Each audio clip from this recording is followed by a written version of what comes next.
इस video lecture में अब हम आगे का क्वेश्चन सॉल्व करना स्टार्ट कर रहे हैं। अभी तक हमने क्वेश्चन नंबर फर्स्ट और सेकंड को सॉल्व कर लिया है। अब हम क्वेश्चन नंबर 3 को देखते हैं इसमें। तो हम क्वेश्चन रीड करते हैं। क्वेश्चन बोल रहा है find the LCM and HCF find the LCM and HCF of the following integers by applying the prime factorisation method.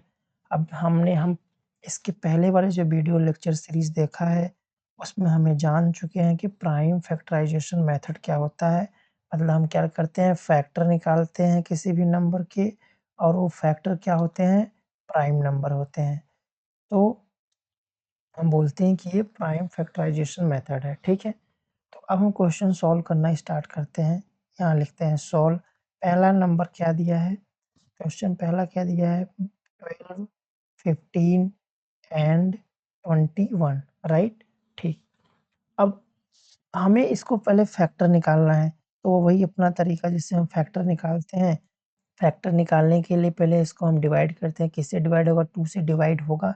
हाँ, 2 से डिवाइड होगा क्योंकि लास्ट में जो 2 है, 2 से डिवाइड होने के लिए हम पढ़ चुके हैं कि लास्ट में क्या होना चाहिए, 0 होना चाहिए, 2 होना चाहिए, 4 होना चाहिए, 6 होना चाहिए, 8 होना चाहिए। तो यहाँ पे 2 है, 2 से डिवाइड, अगर ये 2 से डिवाइड हो रहा है तो क्या आ जाएगा, 6 हो जा रहा है। फिर 2 से डिवाइड करो, 2 से डिवाइड करने पे अब क्या आ जाएगा, 3 हो जाएगा। अब इसे 3 से डिवाइड करो, 1 हो जाएगा। इसी तरह 15 का देख लेते हैं। 15 हम जानते हैं 3 से डिवाइड होगा, 5 आ जाएगा। 5 को डिवाइड करोगे 1 आ जाएगा। 21 का देख लेते हैं। 21 3 से डिवाइड होगा, 7 आ जाएगा। 7 से डिवाइड करोगे 1 हो जाएगा। अभी हमने फैक्टर निकाल लिया, तो यहाँ पे सारे फैक्टर को लिख लो। 2, 3, ठीक है। 15 को लिख लो, 3 इंटू 5 ये था। 21 का क्या फैक्टर आया, 3 इंटू 7। अब हम इसका एचसीएफ निकालते हैं। एचसीएफ निकालने के लिए ये क्या होता है, हाईएस्ट कॉमन फैक्टर होता है। हमें देखते हैं कि कोई नंबर तीनों नंबर के फैक्टर में है क्या। तो अगर हम यहाँ ध्यान से देखो तो 3 पहले में भी है, 3 दूसरे में भी है, 3 तीसरे में भी है। तो 3 एक फैक्टर है जो तीनों में है। उसके अलावा 3 लिख दो। इसके अलावा कोई नंबर दिख रहा है यहाँ पे जो तीनों में है, नहीं। देखो 2 है, 2 है पर 2 यहाँ पे नहीं है। 5 यहाँ है इधर और यहाँ पे नहीं है। 7 यहाँ पे है, सेकंड और फर्स्ट में नहीं है। तो इसका एचसीएफ क्या आ गया, 3 आ गया। अब अगला हमारा काम क्या है, एलसीएम निकालना। एलसीएम निकालने के लिए सबसे पहले क्या है, कोई नंबर जो तीनों नंबर के फैक्टर में है वो उसे लिख लेते हैं। तो हाँ, यहाँ पे कौन सा नंबर था, 3 था, जो तीनों नंबर के फैक्टर में है। तो यहाँ पे हमने 3 लिख लिया। और कोई नंबर जो तीनों में हो या इसमें हो या इसमें हो, 2 में हो या इसमें इस 2 में हो या इसमें इस 2 में हो। एलसीएम निकालने के लिए सबसे पहले हम देख लेते हैं कि तीनों नंबर के फैक्टर में कोई नंबर है कि नहीं। हाँ, यहाँ पे 3 था तो हमने लिख लिया 3 है। अब हम देखते हैं कि क्या कोई और नंबर है क्या, इन्हीं 2 में कोई नंबर कॉमन हो रहा है। 12 और 15 में देखो, नहीं, 12 और 15 में कोई और नंबर कॉमन नहीं है। 15 और 21 में देखो, 15 और 21 में नहीं, कोई कॉमन नहीं है। 12 और 21 में कोई कॉमन नहीं है। तो अगर अब कॉमन नहीं मिल रहा है तो जो इंडिविजुअल बचा उसे लिख दो। 2 बचा, 2 बचा, 5 बचा, 7 बचा। तो क्या हो जाएगा, 2, 2, 5, 7। अब इसका मल्टीप्लाई करना है। 3 इंटू 2 6, 6 इंटू 2 12, 12 इंटू 5 60। क्या हो जाएगा, 60 और 7 अभी बचा हुआ 7। तो 60 इंटू 7 क्या हो जाएगा, 7 इंटू 0 0, 7 इंटू 6 क्या हो जाएगा, 42। ये हो गया हमारा एलसीएम। तो हम एचसीएफ निकाल लिए, एलसीएम निकाल लिए। अब तो यहाँ पे से लिख दो एलसीएम इक्वल टू 420, ठीक है। अब हम अगला क्वेश्चन देखते हैं, सेकंड नंबर 17, 23, 29। 17, 23, 29 ये दूसरा नंबर था। क्या था, 17, 23 एंड 29। तो 17 का फैक्टर कर लेते हैं। 17 एक प्राइम नंबर है तो 17 17 से ही डिवाइड होगा। 23 23 भी एक प्राइम नंबर है, 23 23 से ही डिवाइड होगा। 29 एक प्राइम नंबर है, 29 29 से ही डिवाइड होगा। ठीक है, तो यहाँ पे क्या आया 17 का मतलब फैक्टर क्या आ गया 1 इंटू 17। 1 हम लिख सकते हैं, किसी भी नंबर का में मल्टीप्लिकेशन में आप 1 लिख सकते हो। 1 इंटू 23 29 1 इंटू 29। अगर अब हम एचसीएफ निकालते हैं तो अब देखो कोई नंबर कॉमन है, इन तीनों के फैक्टर में कुछ कॉमन नहीं है, बट 1 तो कॉमन होगा ही, तो 1 लिख दो 1। इसका एचसीएफ क्या आ गया 1। ठीक है, अब एलसीएम देखो, एलसीएम एलसीएम में क्या है, कोई कॉमन हो तो उसे लिख दो, 1 कॉमन है 1 लिख दिया। 1 लिखो या ना लिखो कोई मतलब नहीं पड़ता। अगर किसी के साथ मल्टीप्लिकेशन में है तो, इंडिविजुअल है तो हमें लिखना पड़ेगा, अकेला है तो लिखना पड़ेगा। किसी के साथ मल्टीप्लाई करके है, गुणा के रूप में है तो आप लिखना ज़रूरी नहीं है। तो हमने यहाँ पे लिखे या ना लिखे कोई मतलब नहीं है। चलो, अब क्या बचा, कोई कॉमन नहीं है तो जो नंबर है वो पूरा लिख दो 17 23 29। हमने यहाँ लिख लिया 17 23 29। अब हमको इसका मल्टीप्लाई करना है, तो मल्टीप्लाई करने के लिए सिंपल जिस तरीके से मैं मल्टीप्लाई करता हूँ ब्रेक करके, तो आप उस तरीके से कर सकते हैं। जैसे 17 और ये 23 29 को लिख सकते हैं 30 माइनस 1। तो ये हो गया 17 23 इंटू इसका मल्टीप्लाई होगा 23 30 का कितना हो जाएगा, 23 मल्टीप्लाई करोगे 0 में 0 और 23 का 3 में मल्टीप्लाई करोगे तो ये हो जाएगा 6, सॉरी 6 नहीं 9 होगा ना। वेट अ मिनट, दोबारा से लिखते हैं, इसको हटा दो। 23 का मल्टीप्लाई 30 में करना है तो 23 का मल्टीप्लाई 0 में करोगे 0, 23 का मल्टीप्लाई 3 में करोगे 3 इंटू 3 9 एंड 3 इंटू 2 6 690 और माइनस 23 इंटू 1 करोगे 23 आ गया। अब आगे देखो ये 17 हो गया, 690 माइनस 23 करोगे तो क्या हो जाएगा 667। अब 17 का यहाँ से मल्टीप्लाई करना है, तो 17 का मल्टीप्लाई आप डायरेक्ट कर सकते हो, तो या फिर इसको ब्रेक करके करो, बट 17 का मल्टीप्लाई हम डायरेक्ट करें तो 17 सत्ते कितना होता है 119 होता है। 17 इंटू 7 कितना 119, 119 11 बचेगा। और 17 इंटू 6 क्या होता है 102, तो 102 11 में 11 ऐड करोगे क्या हो जाएगा 2 प्लस 1 क्या हो जाएगा 3, ये 1 1 1 1 3 हो जाएगा।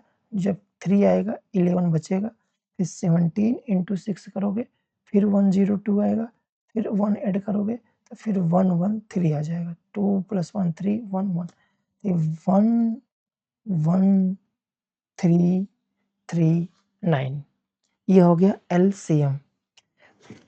या फिर आप डायरेक्ट मल्टीप्लाई कर सकते हो जैसे हम छोटे क्लासेस में करते हैं। देखो 6 6 7, 17 का मल्टीप्लाई करना है, 7 इंटू 7 क्या हो जाएगा 9 49, 4 बचेगा। 7 इंटू 6 क्या हो जाएगा 42 प्लस 4 46, फिर 4 बचेगा। 7 इंटू 6 क्या हो जाएगा 42 और 4 46, तो ये 46। अब 1 का मल्टीप्लाई 7 में 7, 1 का मल्टीप्लाई 6 में 6, 1 का मल्टीप्लाई 6 में 6। अब इसे ऐड कर दो क्या हो जाएगा 9, 6 प्लस 7 क्या हो जाएगा 13, 1 बचेगा। 6 प्लस 6 12 और इसका 1 13, फिर 1 बचेगा। 6 प्लस 4 10 और जो 1 बचा है 10 प्लस 1 11, तो 11339 ये आ जाएगा हमारा एलसीएम 11339। ठीक है, अब देखो यहाँ पे एक नोट पॉइंट बनता है क्या, ये जो नंबर दिए थे 17 20 17 23 29, ये नंबर क्या थे प्राइम नंबर थे। ये नंबर क्या थे प्राइम नंबर थे। तो हमने अभी क्या निकाला प्राइम नंबर का एचसीएफ निकाला, प्राइम नंबर का एचसीएफ निकाला और प्राइम नंबर का एलसीएम निकाला। यहाँ पे एक नोट करने वाली पॉइंट आ जाएगा, नोट करके डाल लो आप। नोट, पहला नोट है HCF of prime number is 1। Prime number का अगर एचसीएफ निकाल रहे हो तो उसका एचसीएफ क्या आएगा? 1 आएगा। दूसरा क्या है? एलसीएम ऑफ प्राइम नंबर क्या होगा? देखो यहाँ पे क्या है? 17, 23, 29 और इन्हीं का हम एलसीएम निकाल रहे थे, तो इसका मल्टीप्लाई करोगे वही एलसीएम आएगा अगर प्राइम नंबर है। ये हो जाएगा प्रोडक्ट ऑफ नंबर्स। ठीक है, ये 2 पॉइंट है। अगर प्राइम नंबर का एचसीएफ निकाल रहे हो तो एचसीएफ 1 आएगा। प्राइम नंबर का एलसीएम निकालना है तो उन नंबर को मल्टीप्लाई कर दो, वो क्या हो जाएगा? एलसीएम। तो ये सेकेंड क्वेश्चन सॉल्व हो गया, थर्ड का सेकेंड। अब थर्ड का थर्ड देखते हैं। थर्ड का थर्ड क्या? 8, 9 एंड 25। इसका हमको एचसीएफ एंड एलसीएम निकालना है। 8, 9, 25 थर्ड है। क्या है? 8, 9, 25। 8 का फैक्टर हम यहाँ पे डायरेक्ट करेंगे। 8 का फैक्टर क्या होता है? 2 इंटू 2 इंटू 9 का फैक्टर क्या होता है? 3 इंटू 3। 25 का फैक्टर क्या होगा? 5 इंटू 5। अब हमें एचसीएफ निकालना है। एचसीएफ में हम क्या देखते हैं कि कोई नंबर जो तीनों नंबर में कॉमन हो। कोई ऐसा नंबर है जो तीनों नंबर में कॉमन है? यहाँ पे कोई कॉमन है? नहीं। तो कोई कॉमन नहीं है तो मतलब 1, क्योंकि आप यहाँ पे 1 तो लिख ही सकते हो ना। 1 इंटू 1, तो अगर 1 लिख सकते हैं तो फिर 1 क्या हो जाएगा? ये कॉमन हो जाएगा। बट ऐसा है नहीं, एचसीएफ हो गया 1। तो एचसीएफ हो गया 1, 1 कॉमन हो गया। एलसीएम निकाल। एलसीएम में पहले कॉमन लो। कॉमन क्या? 1 तो लिखो या ना लिखो कोई मतलब नहीं है, तो 1 हो गया। और कोई नंबर कॉमन? तीनों में कोई नहीं है, इस दोनों में कोई नहीं है, इस दोनों में कोई नंबर कॉमन नहीं है, इस दोनों में कोई कॉमन नहीं है। ठीक है, अब इंडिविजुअल लिखो, एक-एक करके लिख दो। 2, 2, 2, 3, 3, 5, 5, 2, 2, 2, 3, 3, 5, 5। कितना आएगा? 2, 2, 4, 4 इंटू 2 8, 8 इंटू 3 24, 24 इंटू 3 72 इंटू 25। ठीक है, अब 72 इंटू 25 करोगे तो ऐसे कर लो, ब्रेक करके कर लो। 70 प्लस 2 इंटू 25, तो 70 इंटू 25 कितना हो जाएगा? 25 इंटू 0 0, 25 इंटू 70 175। ठीक, एंड 25 इंटू 2 50। 1750 50 ऐड करोगे ये 1750 है, प्लस 50 1800 हो गया। ऐसे ऐड कर लो आप, 1800 हो गया। एलसीएम इसका कितना आ गया? 1800। एचसीएफ कितना आ गया? 1। क्वेश्चन नंबर 4 बोल रहा है गिवन दैट, दो नंबर दिया है 306, 657। इसका एचसीएफ निकाला तो 9 आया। अब इसका एलसीएम पूछ रहा है 306, 657 का। तो हम जानते हैं, यहाँ लिखो सॉल्यूशन। हम क्या जानते हैं? वी नो दैट, यहाँ लिखो we know that LCM into HCF का जो मल्टीप्लिकेशन होता है वो होता है प्रोडक्ट ऑफ टू नंबर।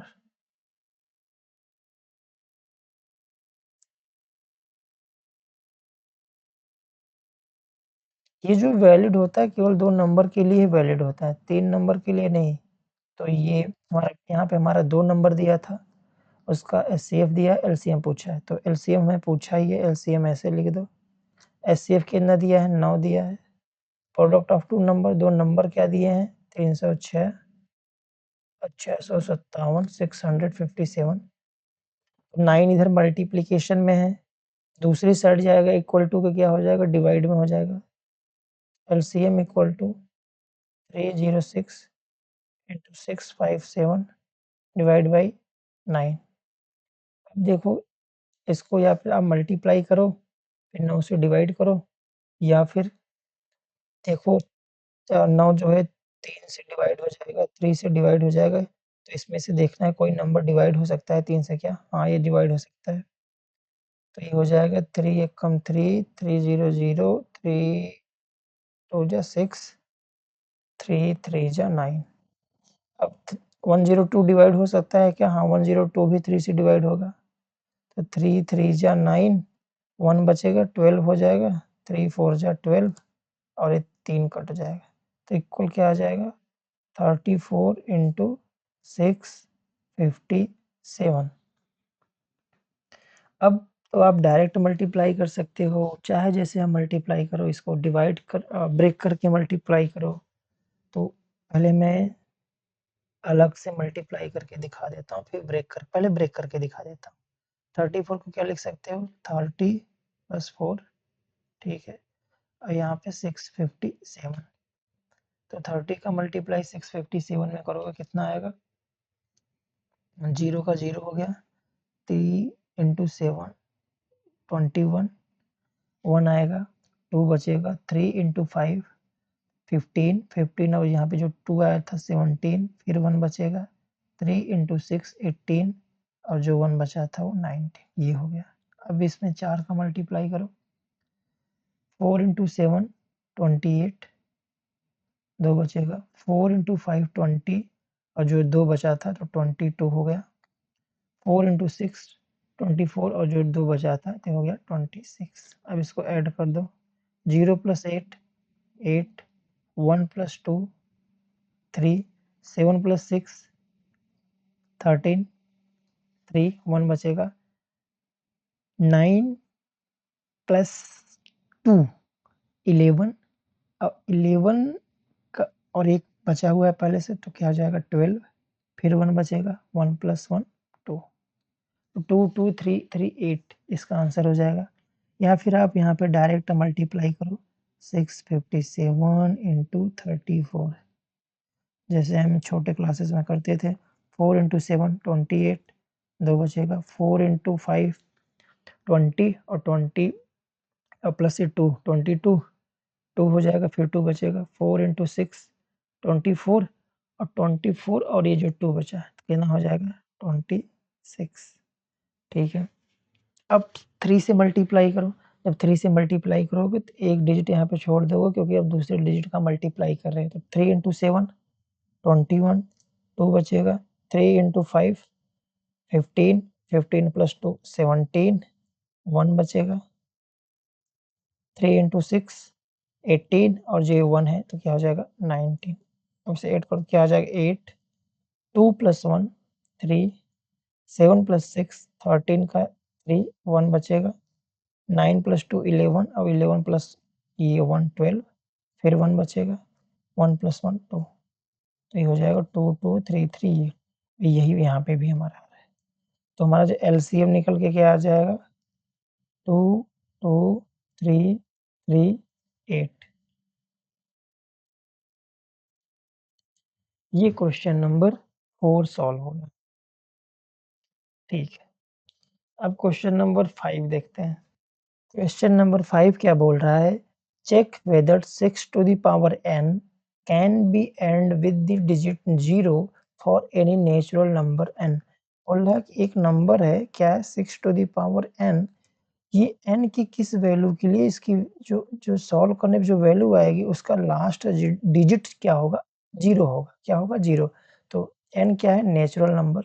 हम जानते हैं जो नेचुरल नंबर होता है स्टार्ट होता है 1 से, ऐसे कंटिन्यू होगा तो 1 2 3 4 कंटिन्यू लाइक दैट। तो n की किस वैल्यू के लिए 6 टू द पावर n 0 होगा? तो पहले इसको जैसे देख लेते हैं कि n की वैल्यू हमारी क्या है 1 2 3 4 5 6 कंटिन्यू। तो अगर हम n की वैल्यू पुट कर देते हैं, मान लो यहाँ पे इक्वेशन 1 हो गया, यहाँ पे लिखो put the values of n in equation 1। तो ये हो जाएगा 6 to the power 1, 6 to the power 2, 6 to the power 3, 6 to the power 4। इस तरीके से हमने n की वैल्यू रख दिया 1, 2, 3, 4, 5 ऐसे रख दिया। तो आगे देखो ये क्या हो जाएगा 6 इंटू 6 की पावर 1 मतलब 6, 6 की पावर 2 मतलब 6 इंटू 6, 6 की पावर 3 मतलब 6 इंटू 6 इंटू 6 ऐसे रहेगा ये। 6 ही हो जाएगा यहाँ पे, 6 इंटू 6 36, 6 इंटू 6 इंटू 6 मतलब 36 इंटू 6 क्या हो जाएगा 6 इंटू 6 36, 6 6 और 3 का मल्टीप्लाई होगा 18, 18 और 3 तो 21 ऐसे कंटिन्यू रहेगा। तो हम यहाँ पे क्लियरली देख रहे हैं, आप 6 की पावर कुछ भी रखोगे तो उसका जो एंड आएगा 6 ही आएगा, लास्ट जो डिजिट आएगी 6 ही आएगी, 6 ही आएगी। 0 नहीं आ रहा है, 0 नहीं आ रहा है। ये जो 0 यहाँ पे लिखा था, ये 0, 0 नहीं आ रहा है। तो हम यहाँ पे लिख सकते हैं it shows clearly 6 to the power n and with the digit 6 always। 6 की पावर जो n की जो वैल्यू आ रही है वो हमेशा 6 पे ही खत्म हो रही है। तो हम यहाँ पे क्या लिख सकते हैं, so we don't have any value of n और दैट 6 की power n ends with digit 0। ये तो पहला मेथड हो गया कि आप n की वैल्यू पुट करके देखो कि भाई लास्ट डिजिट क्या आ रहा है। जब हमने n की वैल्यू 1, 2, 3 पुट किया तो 6 की पावर 1, 6 की पावर 2, 6 की पावर 3 ऐसे होगा। इसको मल्टीप्लाई करोगे तो जो लास्ट डिजिट बचेगा वो 6 ही आएगा हर केस में। तो हम कह सकते हैं कि लास्ट डिजिट जो है 0 कभी नहीं आएगी, हमेशा 6 आएगी। तो n की वैल्यू कुछ भी पॉसिबल नहीं है, कोई वैल्यू ही नहीं है जिसके लिए 0 हो। दूसरा मेथड क्या है, दूसरा मेथड थोड़ा सा ट्रिकी है, समझने वाली बात है। तो n जो दिया है 6 की पावर n, अब हम ये जानते हैं कि अगर लास्ट डिजिट 0 आने के लिए नंबर किस किस से डिवाइड होना चाहिए। एक तो 2 से डिवाइड होना चाहिए, हमने पढ़ चुके हैं। 2 के केस में 2 से डिवाइड होने के 0 हो, 2 हो, 4 हो, 6 हो, 8 हो। तो अगर 0 है तो 2 से डिवाइड हो सकता है और किससे डिवाइड हो सकता है 5 से। मतलब 2 से डिवाइड हो और 5 से डिवाइड हो, तो 5 से डिवाइड होने के लिए हमें पढ़ा 0 हो या 5 हो। तो अगर लास्ट डिजिट 0 आ रही है तो इसका मतलब वो नंबर 2 से डिवाइड होगा और 5 से डिवाइड होगा। तो यहाँ पे हम 6 को क्या लिख सकते हैं, 2 इंटू 3 लिख सकते हैं। हाँ लिख सकते हैं कि पावर n है, तो ये हो जाएगा 2 की पावर n इंटू 3 की पावर n। अब देखो कि जो ये नंबर आ रहा है, ये नंबर किस किस से डिवाइड होगा, 2 से डिवाइड होगा। हाँ 2 से डिवाइड होगा क्योंकि 2 की पावर में है।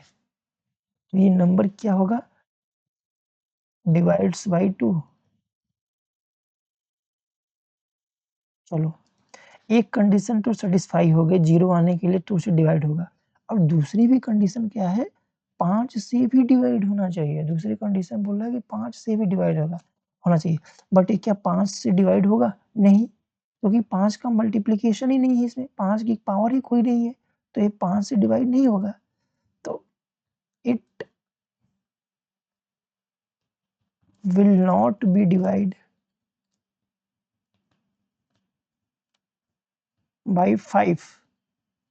ये 2 से तो डिवाइड हो गया पर 5 से डिवाइड नहीं हो रहा है। तो इसका मतलब क्या आ जाएगा, जो ये वाली कंडीशन थी ये सेटिस्फाई नहीं हुई, ये वाली कंडीशन सेटिस्फाई हो गई, ये वाली नहीं हुई। तो इसका मतलब ये 0 एंड नहीं होगा। 0 से एंड होने के लिए 2 और 5 दोनों से डिवाइड होना चाहिए।